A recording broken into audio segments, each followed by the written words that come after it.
We got you. Time and temperature brought to you by your local Honda dealer.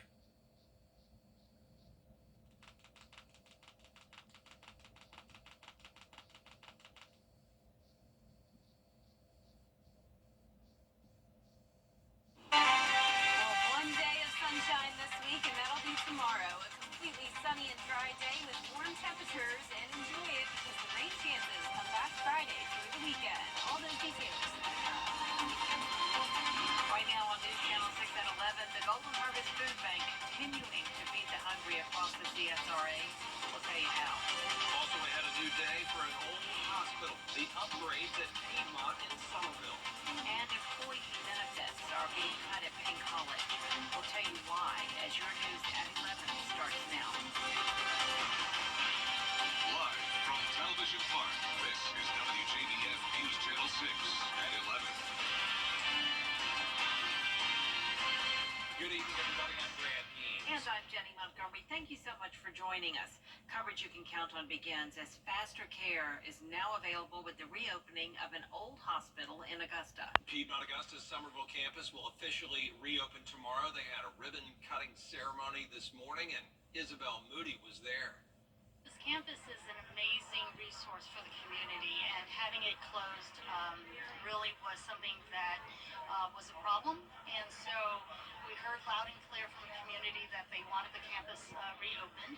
And so thanks to an amazing leadership team, we've been able to work together over the past 9 months to figure out how to renovate the facility. Augusta Mayor Garnett Johnson and the CEO of Piedmont Augusta, Dr. Lily Young Hinson, were joined by other dignitaries for a ribbon cutting this morning. Piedmont's model is care close to home, so we're always looking at how do we provide comprehensive services closer to where our patients are. And so we know that this campus is a really good asset to us as a healthcare system and to this community. So we're just constantly looking at what makes the most sense to provide new services to our community. And so we say this is something new, but really it's just a new beginning for something that has existed for a long time. We wanted to make sure we had the best, top-notch quality equipment here at the Somerville campus so that when a patient comes here, they know that they're getting that quality, safe, top standard care. The campus has 15 ER beds, 12 inpatient rooms, a full-service lab, and updated imaging. There will also be a designated ambulance 24/7 to take patients from the hospital to higher-level care if needed. We're very excited to see that Piedmont logo rolling around town. We're really proud of that, and just again, it makes all the hard work that the entire Piedmont team has put into this, and all of our contractors that have helped us. It just makes it all worth it. It is time now for a first check of the weather. And for that, we want to check in with meteorologist Jenna Petracci. Well, we definitely had some thunderstorms today. Not everyone received the rain, and I describe this as very typical summer-like storms. It'll be sunny, and then all of a sudden you start to hear the thunder and see the lightning. That's exactly what happened today across the metro. But Swainsboro stayed dry, and that's where you're taking a look now on our Terry Lambert Hyundai Skyview cam.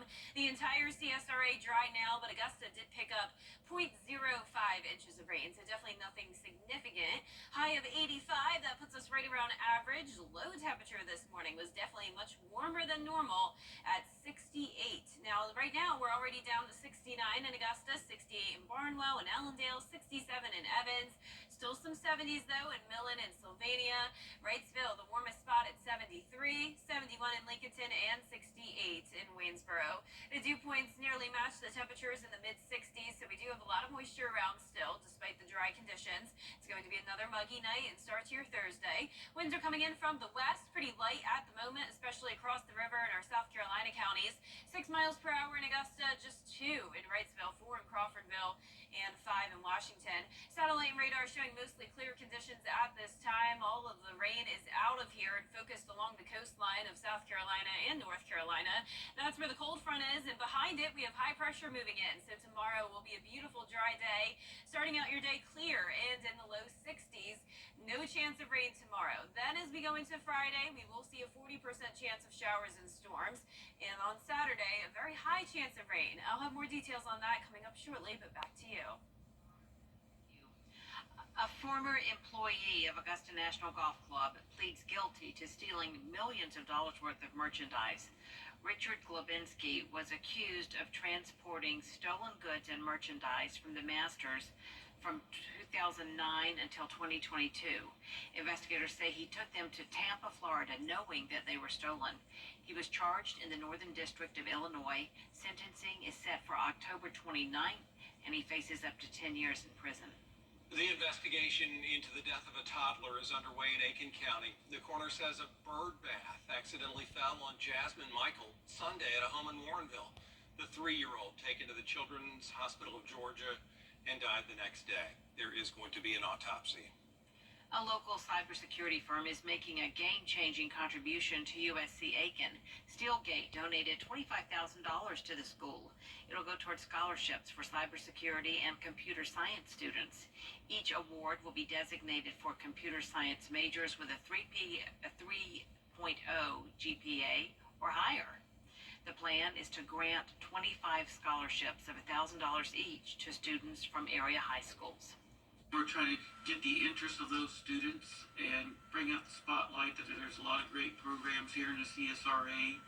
And of course, honestly, as those kids where they go to school, a lot of them will stay around that area. Students can apply for the scholarship this fall. They'll be awarded for the fall of 2025. Payne College is suspending benefits for all faculty and staff. The college sent a letter to employees Friday which says their health, life, and disability coverage will stop for now. A spokesperson says the college tried to pursue a more cost-effective provider, but meanwhile, they couldn't reach a deal with their current insurance company, and that coverage was canceled. Don't get sick, don't become disabled, and definitely don't die no time soon. Payne's president says they're working to find a new insurance carrier now. Well, the Golden Harvest Food Bank continuing to help feed the homeless and help those with food insecurities. Nikita Dennis has more. Golden Harvest and its partners are taking on more ways to end hunger across the CSRA. We moved 12 million meals across our 25-county service area in Georgia and South Carolina. So we are mainly the food resource behind many of the agencies who are serving on the front line. According to Golden Harvest, 1 in 7 individuals face food insecurities, which is why they feed hundreds of people daily, mainly through the Master's Table Soup Kitchen in downtown Augusta. At 11 o'clock every single day, and anyone is welcome to come for that. We serve between 250 and 400 meals every single day. Obviously some of those folks are homeless, not all are homeless. Bryman says each year it gets more crucial providing meals for people in the area, and help from the community is always needed, with donations and volunteers. They can volunteer with us, which is just really critical. We rely on about 1,400 volunteers a month to either help at our soup kitchen, our urban farm, or one of our warehouses packing food for children and families and seniors. They can also donate at goldenharvest.org. In Augusta, Nikita Dennis, WJBF News Channel 6. And you can head over to our website and learn more about how you can help Golden Harvest. It's WJBF.com. Coming up, the 1981 girls state champion from a local high school is finally getting their hardware. Why Warren County had to wait 43 years for the special ceremony. The coverage you can count on continues. And we will have a beautiful, dry, and sunny Thursday, but then on Friday, the rain moves back in. Also, the chance of storms continuing into the weekend. All those details right after the break.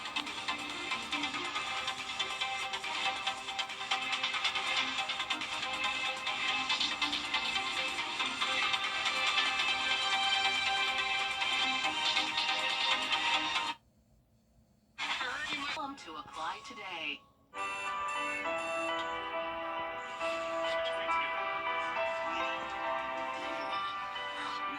Just right. All the time you've given them. All the dreams you have for them. Last time. All of them can happen. The Georgia Lottery has raised more than $27.2 billion to fund education in Georgia, including Hope Scholarship and pre-K programs. Because in Georgia, hope finds a way. The Live 5 for 6 Skyview Network, sponsored by Terry Lambert Hyundai. Now, your most accurate forecast. next with WJBF Live 5 for 6. Welcome back. I hope you stayed dry today. As you can see here, we did have some storms roll through Augusta. The sky got dark. We had some thunder and lightning. And look at this heavy downpour that happened on our Terry Lambert Hyundai Skyview Cam at Wellstar MCG Health.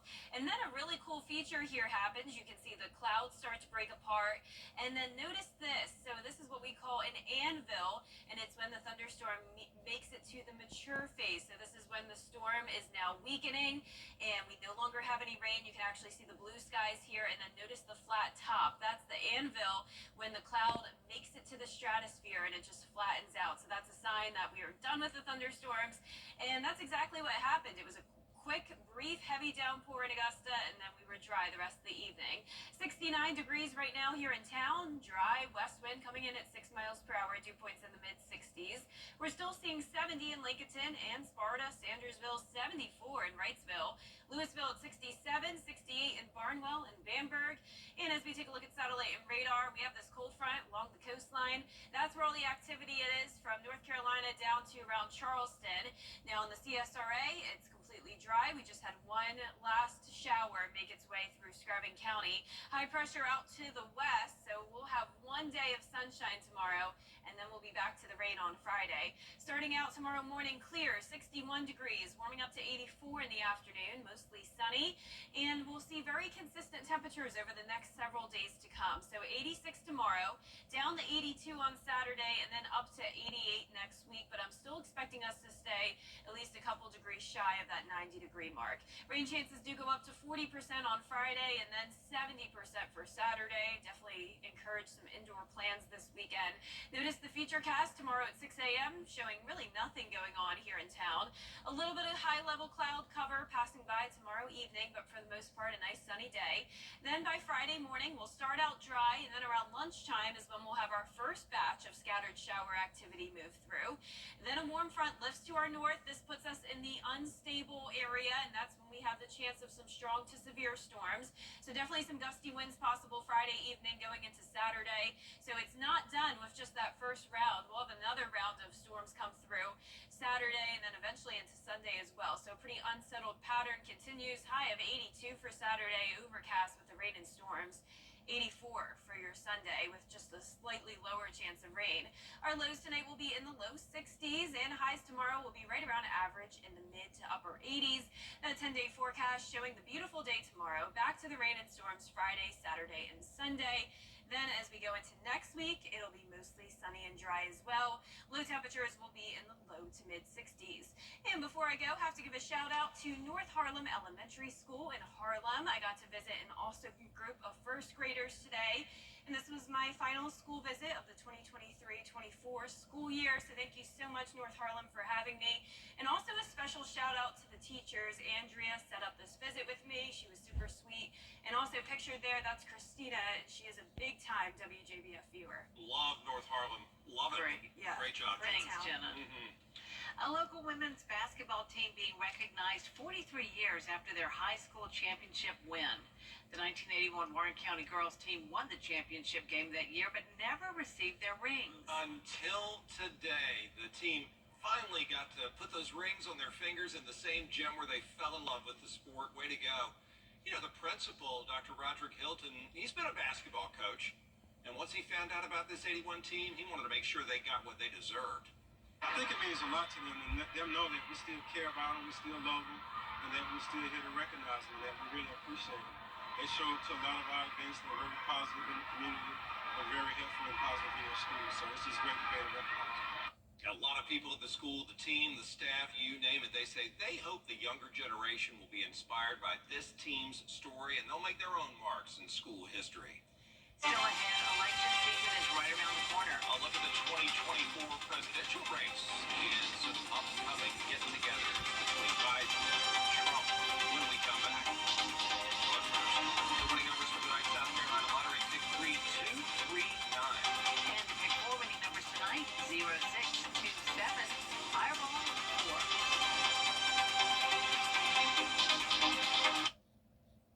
Don't snooze. A warning now from the CDC about 2 new COVID-19 variants that could fuel a summer surge in cases. Health officials say these variants, nicknamed flirt, could be more contagious than previous strains and are more easily infecting people who have been vaccinated. Some symptoms include fever, cough, and loss of taste and smell. So far, they don't see evidence it causes more severe illness. It accounts for 28% of all infections in early May. Experts are concerned summer travel could lead to a dangerous rise in cases and deaths. Ahead on this Channel 6 at 11, the Braves look for a series sweep over the Cubs at home today. And it was another day of weather delays for multiple baseball games. Your Goldstein will tell you which one is More than healthcare, people care. The Scholar Athlete Awards are brought to you by Jefferson Energy Cooperative, Revamp of Augusta, McDonald's, and WJBF News Channel 6. Now, WJBF sports coverage you can count on. Multiple high school baseball games were postponed on Tuesday due to weather, which meant a huge day on Wednesday as those teams finally took the field. Starting with Strom Thurmond baseball, the Rebels visited Gray Collegiate for an elimination game in the SCHSL Class 2A tournament. Top of the second, one on for Evan Bates. He'll send a long shot deep into left field to move a runner into scoring position. Then Caleb Simpkins sends it the other way deep into right field, which will bring one run in and leave a runner still on third. But with the Rebels up 1-0, some bad weather would roll on in. Lightning delay would clear the field for just under an hour. But once the teams retook the field, there was no stopping Strom Thurmond. They got the win 4-0 and advanced to the Upper State Championship, where they have to get 2 wins over Mid-Carolina. More on this throughout the week. Augusta Christian baseball on the road at Cardinal Newman for Game 2 of the Skeeza 4A State Championship Series. Lions, the defending state champs, won Game 1, but we didn't even get to finish the first inning before a lightning delay. Eventually, skies cleared, we got a rainbow, and back to baseball. Lions down 3-0 in the top of the 6th. Luca Perriello gets things going with a shot into center field. Next batter is Khalil Pratt, and he tomahawks this pitch over the fence in left field. Bat flip and all, Lions make it 3-2. Pratt also pitched 7 innings in the game. But Cardinals score 4 more in the top of the 6th, so 6-2 in the top of the 7th. Malachi Duncan with a man on gets the base hit to right field. Lions would load the bases for the top of the lineup, but 2 strikeouts later, down to their last out, Cards intentionally walk Pratt to bring in a run. That'll make it 6-3. That's Ethan Duckworth, a short bouncer to third base. It'll bring in another run, making it 6-4. Still 2 outs. Wilson Donnelly hits one to the shortstop, but he beats the throw to first. Jonah Snipes scores to make it 6-5, and then with 2 outs, a full count, Eric Doyen keeps his cool, watches ball 4. That scores Khalil Pratt to tie the game at 6-all. What a comeback from Augusta Christian. So we go to extra innings. Cardinal Newman has the bases loaded. They get one in play. A bad throw from the Lions to second base would bring in the winning run for the Cardinals. 7-6 is the final score. The winner-take-all Game 3 will be in Lexington on Thursday. Over in Saluda, an elimination game between Strom Thurmond and Saluda in the South Carolina Class 2A State Softball Tournament. Top of the third, Rebels up 1-0, looking for more. Leanne Strock, who entered the game hitting .468, drives home another run. Strom Thurmond plates 2 in the inning to take a 3-1 lead. Saluda couldn't get much going on offense, but check out the defense. Miller Martin, great diving catch to save a run in the 6th. The Rebels would plate 2 more insurance runs in the inning. Then Strock strikes again. She drives home Lawson Lau for her 28th RBI of the season to make it 5-1. And after that, it was just up to Madison Rodriguez. Rodriguez entered the game with a 1.72 ERA. Was even better than that on Wednesday night. She goes the distance for her 13th win of the year, sending the Rebels to the Upper State Championship Series for the first time with a 5-1 victory over Saluda. This game really means a lot because in regular season, this team beat us twice. And for us to come out here and beat them when it really mattered means a lot. And we're really making a part of Strom Thurmond history in softball. This is the farthest I think we might have ever made it. But we're making it really far, and I really have hope for the next game. Oh, well, it's one step farther than we made it last year. That's a really good team. They beat us twice in the regular season. Quote-unquote rival of ours. So it's just a big win for us, but it's the next step. The Rebels advance to the Upper State Championship Series. They'll have to beat Gray Collegiate twice to advance. And finally, the Braves looked for a sweep of the Cubs after winning the first 2 games with shutout wins, but they couldn't get it done. Cubs get the win 7-1, avoiding the sweep. So next up for the Braves is a 4-game series against the San Diego Padres that starts on Friday. And that does it for sports. Make dinner good goodness in the making. A chef from Denmark is teaming up with a Florida company to bring fine dining to the edge of space. Space Perspective says Spaceship Neptune is less of a rocket and more of a balloon. The nitrogen-filled bubble will tow a pressurized capsule to roughly 100,000 feet above sea level. And then the 6 guests inside will be served a luxurious meal courtesy of Michelin star chef Rasmus Monk. He says the ambitious project is needed to feed a growing appetite out there for adventure, and that'd be a big adventure for sure. Isn't this the thing we talked about before? This like $45,000 a ticket. I was just going to ask how much it costs. I think it's has to be at a least lot. Has to be. Yeah. What an experience. Wow. But very cool. Amazing. Well, our 10-day forecast showing the beautiful sunshine tomorrow, high of 86, 80s throughout the weekend with those chances of rain coming back at 40% Friday, 70% Saturday. And that is our time for now. Thank you so much for watching. We do appreciate it. Have a great night.